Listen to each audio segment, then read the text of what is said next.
ছোট্টবেলা থেকে আমরা শুনে আসছি ভালো কাজ করলে আমরা স্বর্গে যাব আর খারাপ কাজ করলে নরকে যাব। এই কথাটা কতটা সত্যি, আদৌ কি সত্যি? তো চলুন জানার জন্য এই ভিডিওটিকে শেষ পর্যন্ত দেখুন। পৃথিবীর সবচেয়ে ব্রিলিয়ান্ট ব্যক্তি, সবচেয়ে বড় সায়েন্টিস্ট স্টিফেন হকিন্স মৃত্যুর পরেও যে একটা পরলোক আছে সেটা বিশ্বাস করতে নারাজ। কাঁচ ভেঙে গেলে যেমন সেটাকে আগের মতো করে জোড়া অসম্ভব, ঠিক সেরকম জন্মের পর কি হবে সেটা জানাও ওনার কাছে অসম্ভব। কিন্তু স্বয়ং মহান ঋষি মুনিরা মৃত্যুর পর কি হয় সেই বিষয় উল্লেখ করে গেছেন শ্রীমদ্ ভাগবতে, কুরআনে, বাইবেলে। তো চলুন দেখে নিন কি উল্লেখ করা হয়েছে এই গ্রন্থগুলিতে।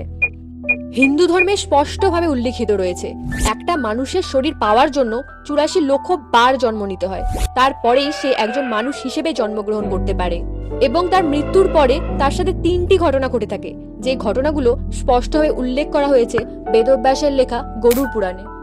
প্রথম হলো, মৃত্যুর পর মানুষের আত্মাকে যমদূত নিতে আসবে। যমদূত আত্মাকে গাইড করে যমরাজের কাছে নিয়ে যাবে। দ্বিতীয় হলো, যমরাজের কাছে যাওয়ার পর চিত্রগুপ্ত কর্মজীবনের হিসাব নিকাশের একটা লিস্ট বের করবে, যেখানে লেখা থাকবে সে কত পাপ করেছে আর কতটা পুণ্য করেছে, এবং ডিসাইড করবে তুমি স্বর্গে যাওয়ার যোগ্য নাকি নরকে। তৃতীয় হলো, যমরাজ এটাও হিসেব করবে যে তোমার কর্মের চাকা এখনো কি বাকি আছে না শেষ। বাকি থাকলে আবার তোমাকে জন্ম নিতে হবে। আর যদি কর্মের চাকা শেষ হয়ে যায়, কর্ম পূরণ হয়ে যায়, তাহলে মোক্ষ লাভের জন্য আত্মা ব্রহ্মায় গিয়ে মিশে যাবে। এই 3টে জিনিস স্পষ্টভাবে অক্ষরে অক্ষরে লেখা রয়েছে গরুড় পুরাণে। গরুড় পুরাণে এটাও উল্লিখিত একজন হিন্দু ধর্মের মৃত্যুর পরে চাকাটা পূরণ করার জন্য তাদের আত্মীয়র সাহায্য নিতে হয়। তাদের আত্মীয়রা 13 থেকে 14 দিনের গরুড় পুরাণ পাঠ করে। এবং এটাও হিন্দু ধর্মে উল্লিখিত, মানুষ মরে যাওয়ার পরে তার নাকে কানে তুলো দেওয়া হয়, চোখে তুলসী পাতা দেওয়া হয়, যাতে করে আশেপাশে থাকা অশুভ আত্মা শরীরে না প্রবেশ করে, এবং মৃত শরীরকে আগুনে দাউ দাউ করে জ্বলিয়ে দেওয়া হয়, যাতে আবারও বেরিয়ে যাওয়া আত্মা শরীরে না প্রবেশ করতে পারে। এবার বলি পারসী ধর্মের কথা। হিন্দু ধর্মে যেমন স্বর্গ নরক রয়েছে, এখানে সেমন দুটো কনসেপ্ট রয়েছে। এক হলো হাউস অফ সংস, 2 হলো হাউস অফ লাইস।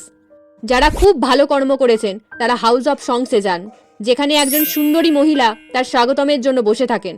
উল্টো দিকে হাউস অফ লাইসে যান যারা জীবনে অনেক কুকর্ম অধর্ম করে থাকেন। সেখানে একজন পিশাচ থাকেন, শুধু পিশাচ নয়, তার সাথে আরো অনেকে থাকেন যারা আত্মার জিনা হারাম করে রেখে দেন।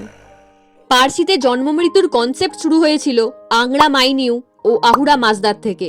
আংরা মাইনিউ মৃত্যুর ব্যাখ্যা করেছিলেন, আর আহুরা মাজদা আত্মার ব্যাখ্যা করেছিলেন। এবং এই পার্সি ধর্মের মানুষরা মৃত শরীরকে না আগুনে জ্বালায় না মাটিতে পোঁতে। এদের একটা আলাদাই প্রসেস, যেটা হলো দাখমা, যেটাকে ইংলিশে টাওয়ার অফ সাইলেন্সও বলা হয়। এটি মুম্বাইতেও রয়েছে।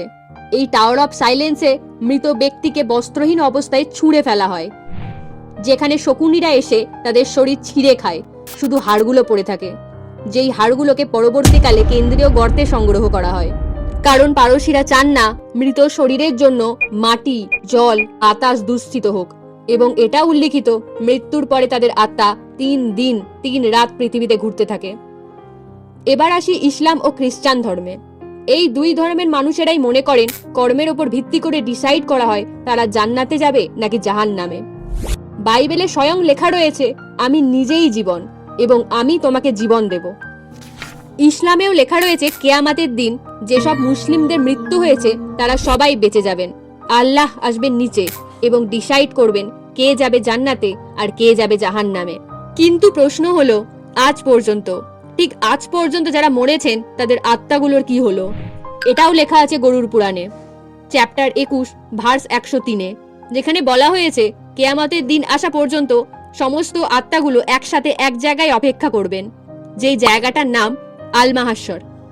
নয়তো তাদেরকে গড এলমাইটের সামনে দাঁড়িয়ে থাকতে হবে, তারপরেই আসবে সেই কিয়ামতের দিন। ঠিক এরকমই ঘটে থাকে খ্রিস্টানেও, যেটা ওল্ড টেস্টামেন্ট বইয়ের চ্যাপ্টার 13 ভার্স 53 এবং চ্যাপ্টার 2 ভার্স 12-তে স্পষ্টভাবে লেখা রয়েছে কিভাবে ক্রাইস্ট দ্বিতীয়বার আসবেন, কিভাবে তিনি যারা মারা গেছেন তাদের এবং যারা বেঁচে আছেন তাদের জীবনের হিসাব নিকাশ করবেন, কে যাবে জান্নাতে আর কে যাবে জাহান্নামে। এই 2 ধর্মের মানুষের মৃতদেহ মাটিতে পুঁতে রাখা হয়, এই ভেবেই যে কোনো একদিন আল্লাহ আসবেন, আবারও জীবিত করবেন সেই আত্মাগুলোকে।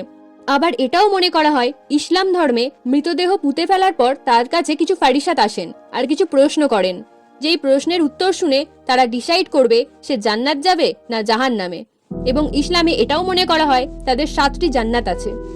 সব ধর্মের মানুষেরাই চান তারা যেন জান্নাত যেতে পারেন, স্বর্গে যেতে পারেন। কিন্তু খ্রিস্টান ধর্মে একটা টুইস্ট হলো তাদের কাছে অপশন থাকে।